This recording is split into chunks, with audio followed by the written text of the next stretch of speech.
Count Dooku sounds like a Sesame Street character that teaches children about how to go poo.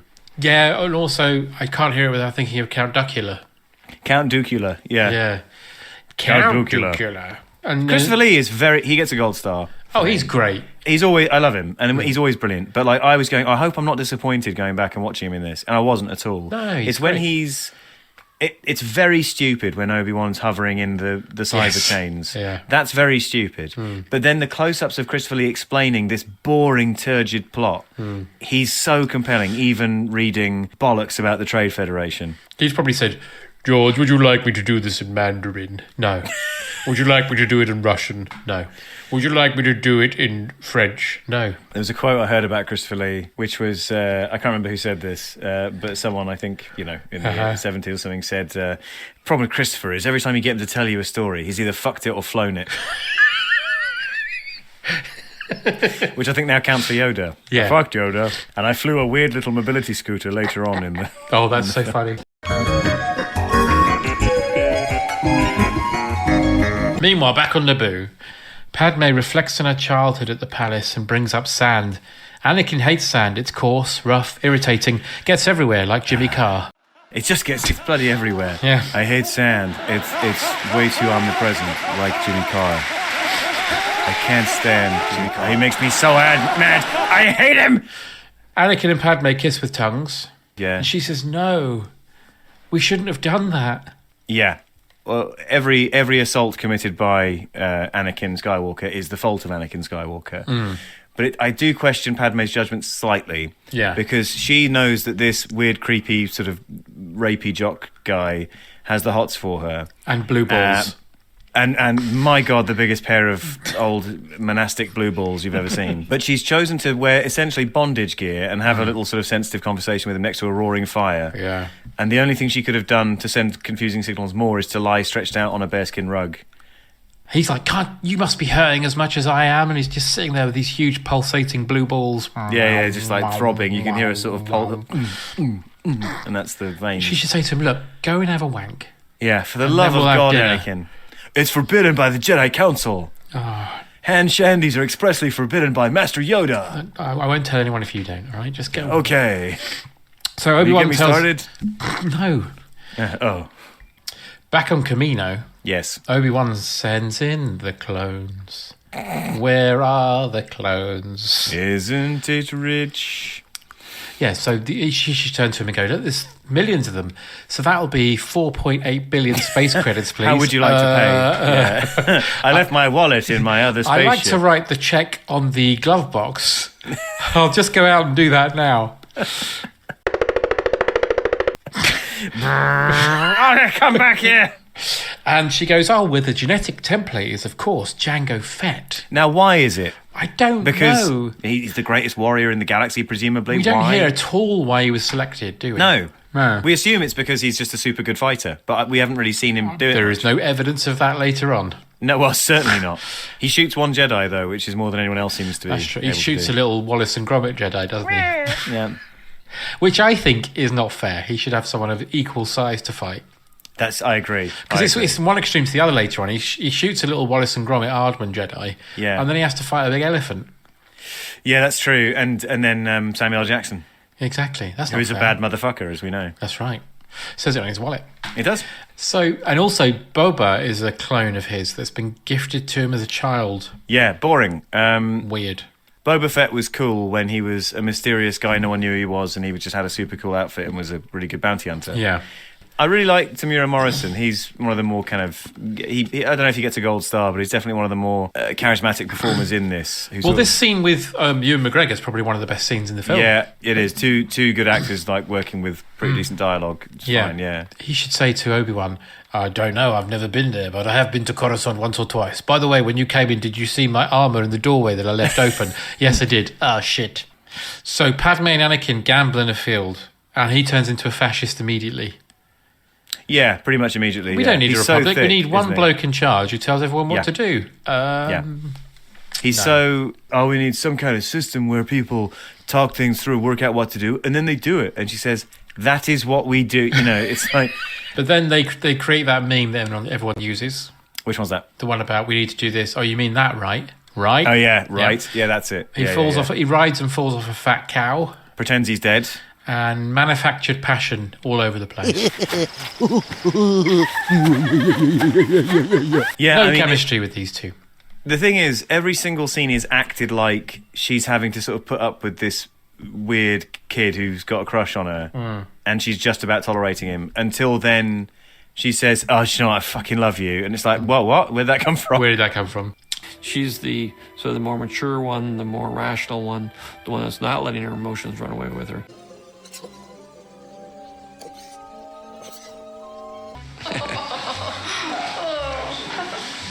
Obi-Wan tells Yoda and Windu about his findings, and they both say, I think it's time we tell the Senate that our powers are fading, because we haven't detected any of this.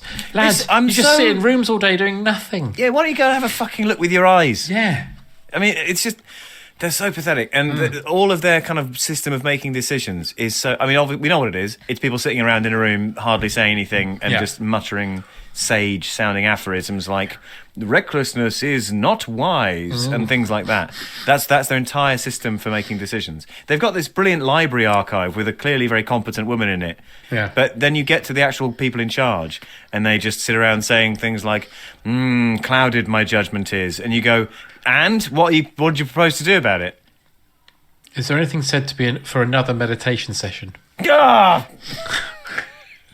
If I was Anakin, I'd destroy the Jedi Order as well. Yeah, I would. Absolutely bloody useless. I tell you what, Yoda, let's watch the Poseidon Adventure. There's a priest in that. He'll know what to do.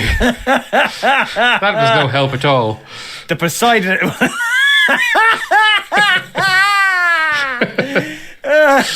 Is there anything to be said for saying another mass? Yeah. So Yoda gets a chalkboard and writes like, it says, so if we look at the velocity of the situation and interpret the signals we're receiving from the almighty power of the Force, you mean, yes, we go and have a look with our own eyes. No, that wouldn't work for us. We like sitting in rooms with Venetian blinds pointing in our faces. Oh, God. Doing nothing. So, talking of Anakin, he has a bad dream that comes across like he's having a sex dream. He does. It really feels like he's having a weird sex dream about his mum, and that's what's traumatised him. Yeah, it's really, really horrible. But apparently he's detected that she's in a great deal of pain. He's got to go back again, Jedi Council, right? They're wise in the ways of the Force, supposedly. They probably know, like Yoda should say, oh, that means she actually is in danger and you should really do something about that because, you know, you're basically a psychic, so that does mean something. But instead they go, shut fucking moaning. Yeah. It's a dream, shut up. So he says, well, I've got to go back to Tatooine. Yeah, Tittyine. Tittyine to rescue her, and Padme goes... Is that because Padme comes in like a night dress? Yeah. Goes, I've got to go back to Tittyine. It's a bit nippy out here. I'm worried that my boobs my mom is in danger. Not danger to come. Oh God. Padme goes, well, I will come with you. Oh, that's violent bondage. I mean, nice. Spunk. So Obi-Wan has a fight with Jango Fett, which is again one of the good bits in the film. Yeah, one of the more exciting fights. Very nice, very good. It's a good little fight, I think. Yeah, it's nice. It's really good fun. And also you kind of you don't not necessarily get why Jango Fett's part of all this, but you do understand he's crooked. He's like a dodgy dealer. Obi-Wan is the space cops. He's turned up. And so it's, again, you go, oh, I understand the stakes of this. I care about how this comes out because I don't want Obi-Wan to die and I don't want Jango to win. Exactly. And that's the bar. It shouldn't be that hard to know who you want to win things. By the end, I had no idea what was going on. No, but he does manage to, as Jango gets away, Obi-Wan puts like the tracker on him. Yeah. Tracker on him. Because he's got tracker bar, oats and nuts and chocolate. Yeah. Tracker makes straight for the taste. Tracker, now with new apple and black currant. Anakin finds out from Watto the fucko. Watto the fucko? That he sold... McCready. I sold your mother for some death sticks. Oh, for God's sake. He sold his mother, and apparently she is now married, and the man freed her and married her. Isn't that nice? Hooray, lovely. So she's fine. She's married a man called Klieg Lars. Klieg Lars. Lars, that sounds familiar, John. Hello? It does, doesn't it? Lars. He's the drummer for Metallica, of course. Of course. Yeah, that's why. C-3PO is there. Hooray! Yay! Oh, fuck off. Honestly. So Lars he basically says, look, your mum's been taken by Tusken Raiders Your a mom month is the ago. best lay I ever had in my goddamn life. She could suck a golf ball through a hose pipe, if you know what I mean.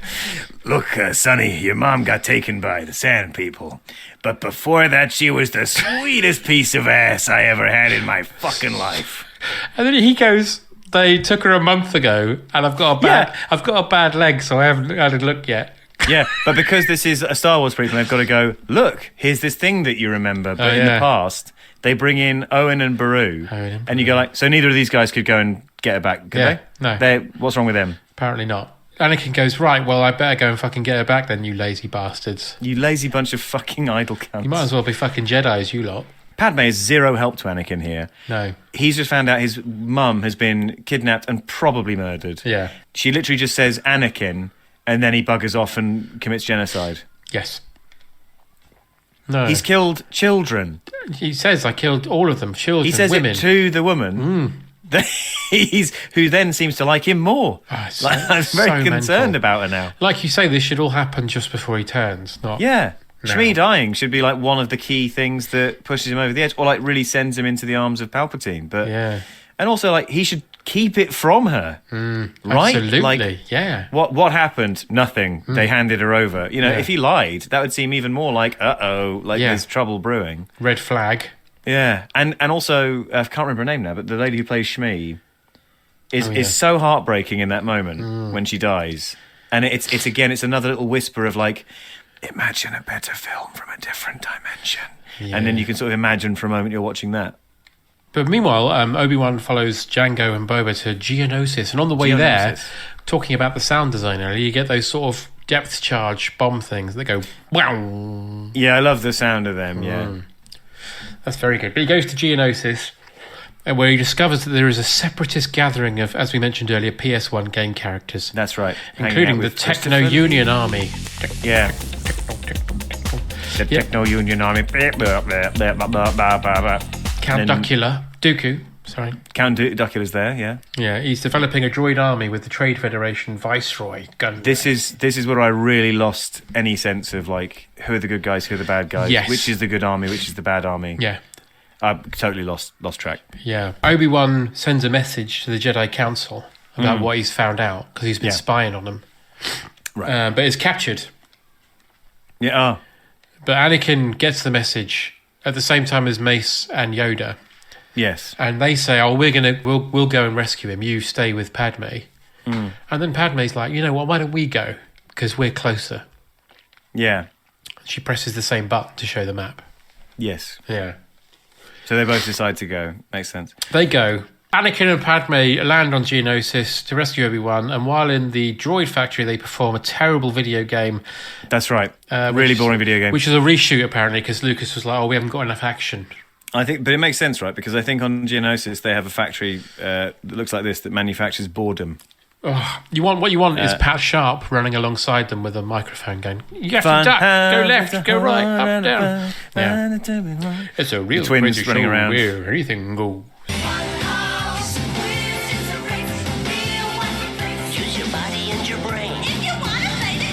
It's time for Funhouse! Wacky contestants, messy games, the Fun Car Grand Prix race, and a crazy chase to win lots of prizes. Now here's the guy who puts the fun into Funhouse, Pat Sharp!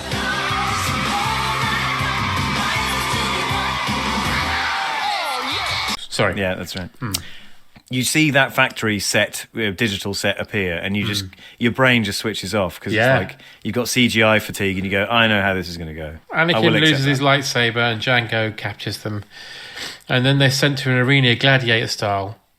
Yeah, that's right. Oh, but about Anakin losing his lightsaber, this is the moment where I went, "Hang on, are you not still like full of loathing for Obi-Wan Kenobi and traumatized from your mother's death and committing all those murders?" Fine now.